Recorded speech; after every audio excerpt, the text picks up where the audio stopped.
Hi viewers, நான் உங்கள் விஜயராகவன். ஊர் சுற்றலாம் வாங்க. நம்ம சேனலில் இன்றைக்கி பார்க்க போகிற இடம் என்னென்னு பார்த்தீங்கன்னா, முருகன் கோயிலை பற்றி தான் பார்க்க போகிறோம். இந்த முருகன் கோயில் எங்கே இருக்குதுன்னு பார்த்தீங்கன்னா, நான் சித்திரை கோயிலை பற்றி ஆல்ரெடி ஒரு வீடியோ போட்டிருப்பேன். இந்த கோயில் வந்து பார்த்தீங்கன்னா அது பக்கத்தில் தான் இருக்குது. நீங்கள் சித்திரை கோயிலுக்கு வந்தீங்க அப்படின்னா முன்னாடியே பார்த்தீங்கன்னா ஆர்ச் இருக்கும். அந்த ஆர்ச்சுக்குள்ளே தாண்டி வந்தீங்கன்னா ஒரு முருகன் டெம்பிள் இருக்கும். அந்த முருகன் டெம்பிளை தாண்டி தான் நீங்கள் வந்து சித்திரை கோயிலுக்கே போக முடியும். ஸோ அது பக்கத்துலேயே தான் வந்து பார்த்தா அந்த முருகன் டெம்பிளும் இருக்குது. சித்திரை கோயிலுக்கு வரும் மக்கள் எல்லாமே பார்த்தீங்கன்னா சித்திரை கோயில் போயிட்டு அங்கே சாமியை வந்து தரிசனம் பண்ணிவிட்டு அதுக்கப்புறம் தான் இந்த முருகன் கோயிலுக்கே வருவாங்க. இந்த முருகன் கோயிலுக்கு இந்த இடத்துக்கு மேலே வந்தீங்கன்னா இந்த இடமே ரொம்ப ரொம்ப அமைதியாக இருக்கும்.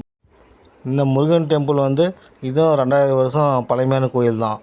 வாங்க இந்த கோயிலுக்குள்ளே போயிட்டு இந்த கோயில் வந்து எப்படி இருக்குது, ஸோ அதோட சுற்றுப்புறம் எப்படி இருக்குதுன்னு ஃபுல்லாக தெரிஞ்சுக்கலாம் வாங்க.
ஓகே ஃப்ரெண்ட்ஸ், இந்த வீடியோ உங்களுக்கு பிடிச்சிருந்தால் லைக் பண்ணுங்கள், மறக்காமல் நம்ம சேனலை சப்ஸ்கிரைப் பண்ணுங்கள், அதோட பக்கத்தில் இருக்கிற பெல் பட்டனை ப்ரெஸ் பண்ணிடுங்க.